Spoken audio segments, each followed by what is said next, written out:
Ang mabuting balita ng Panginoon ayon kay San Juan.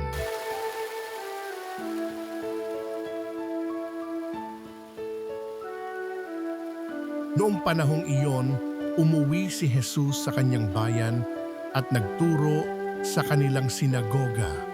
Nagtaka ang mga nakarinig sa kanya. Sabi nila, "Saan kumuha ng karunungan ng taong ito? Paano siya nakagagawa ng kababalaghan? Hindi ba ito ang anak ng karpintero?